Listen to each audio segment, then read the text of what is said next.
866-987-2570. Let's go to Charlie. Charlie in L.A., what's happening? Lakers win 106-93. You and I are talking about it on Lakers Line. How are you, Charlie? Hi, I'm good. I just wanted to talk about how Ryan Turiaf, he had a great game. He had one block. And last night I was at the game versus Spurs. Uh-huh. And he had 2 blocks, and he was guarding Tim Duncan. I thought he did really good. Yeah, he had 4 blocks over the course of that game. And tonight, I mentioned, another good night for Roney, and he's kind of getting some playing time by default because, tonight it was Kwame's foul trouble. Of course, the other night it was because Kwame got cracked in the nose there, and he's making the most of it. Tonight finishes with 6 points, 7 rebounds, and 3 assists to go with a blocked shot. So no question, Roney making the most of the time he's getting. Now, Charlie, how old are you? I'm 10. You're 10. Does anybody call you Chuck yet? No. Oh, that's going to come. You watch, man. By the time you're 16, all your buddies are going to be so stoked they got a friend named Chuck. All right. It's the way it works. Now, wait a minute. I got to ask you, you're 10. What time do you normally go to bed, Charlie? 12. Good for you. Because, I used to stay up and watch the George Michael Sports Machine, and that guy with his freaky haircut would turn around and hit the button. I watched those reel-to-reels go. That's how I learned all this stuff about sports, so good for you. All right, thanks. You're welcome. Anything else you want to contribute here, Charlie? Yeah, I thought the technical foul, Kobe, I thought he shoved it in the ref's arms, but like a couple of seconds later, the ref was just waiting, and then he called it. I thought that he should. I don't think Kobe should got the technical foul. What do you think Kobe said to him? Don't answer that, Charlie. I'm just kidding. All right, Charlie, you join us anytime you want. Thanks for hanging in there and calling. Welcome back to a post-All-Star game. Post 28 games left in the season. Lakeshow's finest redux. I'm your host, KB24 Status, the biggest Lakers fan in the world. Charles Ryan, or yours truly, Chucky Atkins. Whatever you want to call me, go for it. The Lakers defeated the Memphis Grizzlies last night, and they were very fortunate to take on a team on a back-to-back. I think it's kind of insane that the Grizzlies have to play a back-to-back right after the All-Star break. That seems a little excessive, but you know what? It is what it is. And we took advantage of the situation.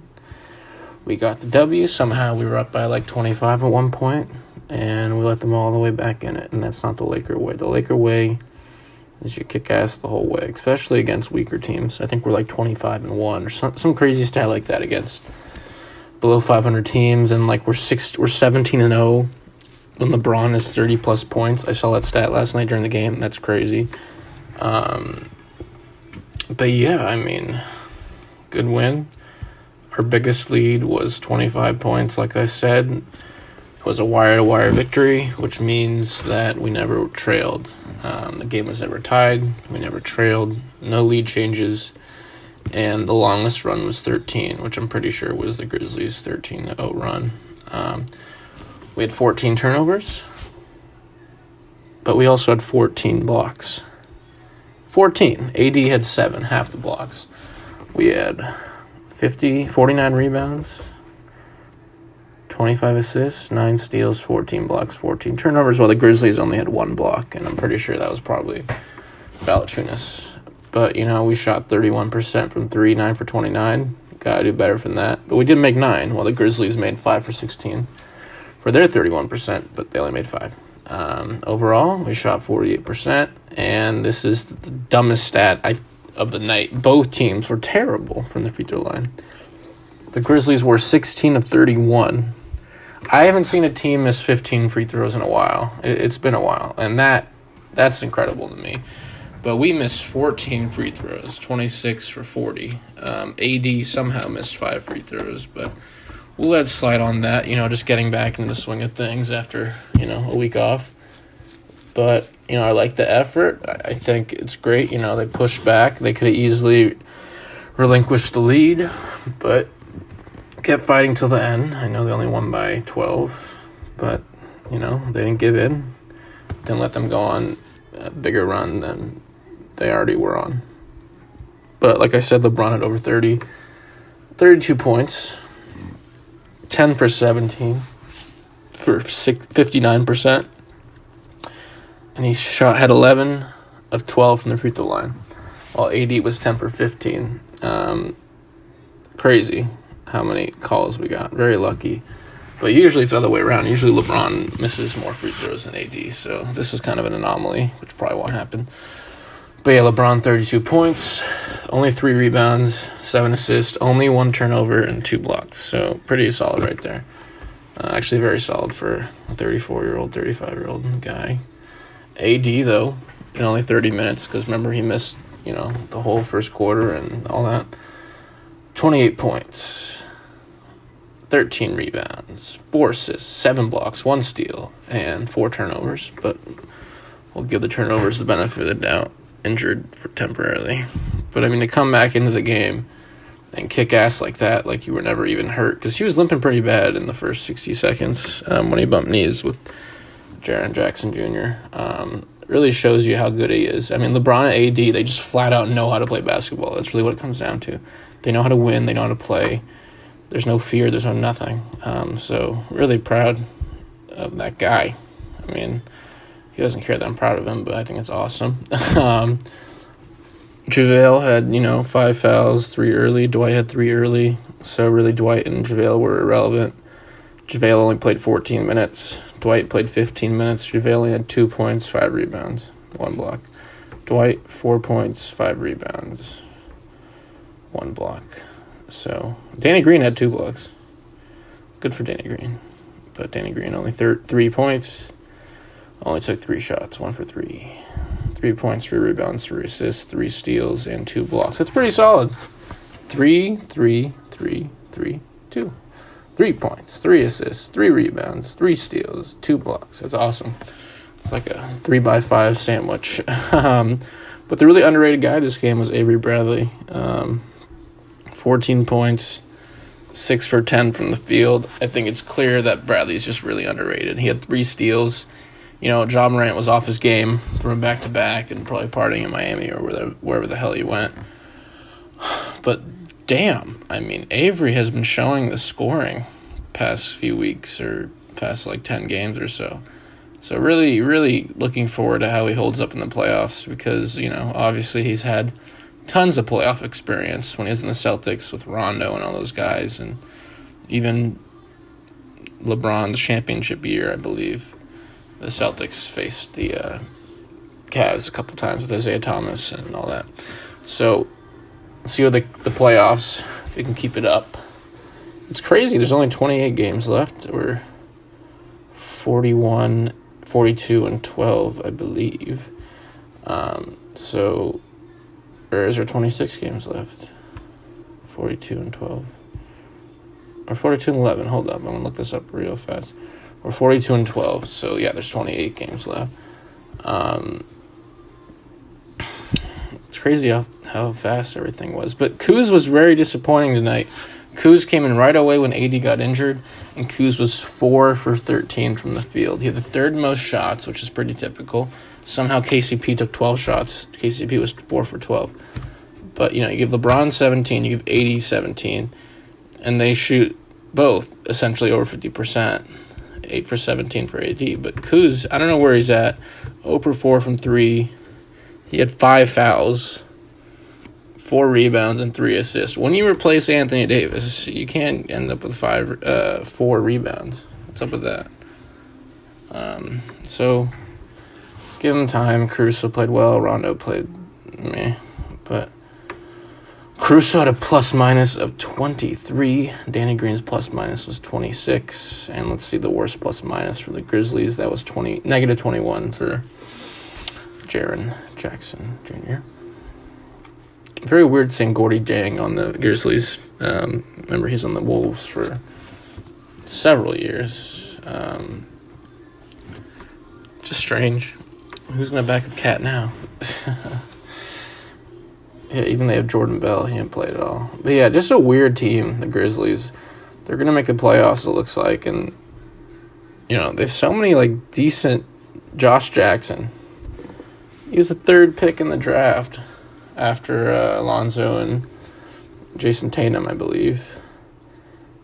Or it might have been the Brandon Ingram year, actually. It was the Brandon Ingram year.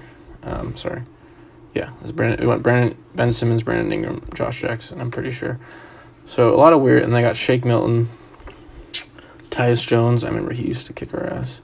So a lot of solid players. Kyle Anderson, Valanciunas, even Gordy Jang is solid. But Josh Jackson led the team with 20 points. I didn't even feel like Josh Jackson really played. He's so quiet. He's not gonna get a contract extension. He's not gonna go anywhere. So let's look to the future. I was a little bit upset by the rescheduled Clipper game, how they forced it to be 3 games in a row, April 7th through April 9th. I believe it goes Bulls, Warriors, then Clippers. So I like how, first of all, I like how it's 3 home games in a row, which is nice. And you got the Bulls and Warriors, who are terrible. Steph Curry, I think, will be back for that Warriors game, but you're playing mediocre teams to prepare for the big fourth and final matchup versus the Clippers. But we're also playing 5 games in 6 nights. We play 2 games, take a day off, then 3 straight games. The first game is at Sacramento, I believe, and the second game, I don't know who the team is, but it's a home game. So 5 games in a row, 5 of 6, all 5 in California. Only 1 away from Staples. So yeah, overall, this game, sweep under the rug. Our next game, we play the Celtics on Sunday, and this is a big one. I remember I made a whole podcast dedicated, and it was a huge ESPN storyline, how Kemba was 0 for 28 versus LeBron, and he got that first win a couple months ago when the Celtics beat the Lakers at Boston. So let's get some revenge. No reason why Avery Bradley can't shut down Kemba. It's kind of funny, yesterday's game where the Celtics played the Wolves, I'm pretty sure, 4 players had 25 points. Tatum, Brown, Daniel Tice, and I forgot the 4th guy. I think it was Marcus Smart. But Kemba didn't have 25 points. No, sorry, it was Gordon Hayward. He had 29. So I don't know what the hell Kemba Walker... Oh, Kemba Walker didn't play. My bad. So it looks like Kemba Walker's going to be resting for the Laker game. How do you play in the All-Star game? Play in the final few minutes, but get hurt again. I don't get it. I just think he's prepping for Lakeshow. Got to get that win. But, we're very fortunate to have the final 28 games. The majority of them are home games. We have a huge road trip in March. It goes Hornets, Pistons, Raptors, Cavs, Wizards, Timberwolves, all away. But none of them are back-to-backs except for the first 2 where it goes Hornets, Pistons. So the Pistons are probably the worst. Right now, I think the Pistons are the worst team in the league.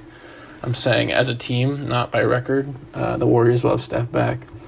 There's still threats on the Hawks and the Bulls, but the Pistons bought out Markieff, turned John Henson into Andre Drummond. Blake Griffin's obviously not playing. Derrick Rose is the only good player. So that back-to-back Hornets-Pistons shouldn't be too tough. It's really convenient how close all these places are. No crazy back-to-backs. Actually, what's weird is we're in Ohio, and then we head to Washington, and then we head back to Minnesota, so that's kind of weird. But that's the only threat in the rest of our schedule. I mean, if you go 28 games left, if you go 14-14, that means you finish at 56 and 26. That's not terrible. I remember the Lakers won a championship. I don't know, in 2010 when they won that year, their record was 58-24. So, 56 and 26, I think is still good enough to get top 3 seed. But they're not going to go 14-14. I can see it more like 20-8. Rest LeBron down the stretch. I know for a fact. I know this might be conjecture, but the 3 games back to back, 7th, 8th, and 9th, Warriors, Bulls, Clippers. There's no way LeBron and AD are playing all 3 of those. Absolutely not. I think they'll play the Warriors, not play the Bulls, and the next night play the Clippers, because it's Clippers. It's a big matchup. But, let me just read off the final. After this road trip I was talking about, the 6 teams, Minnesota, all that. The month of April, just listen how crazy this is. We play 9 games in April. 7 of them are at home.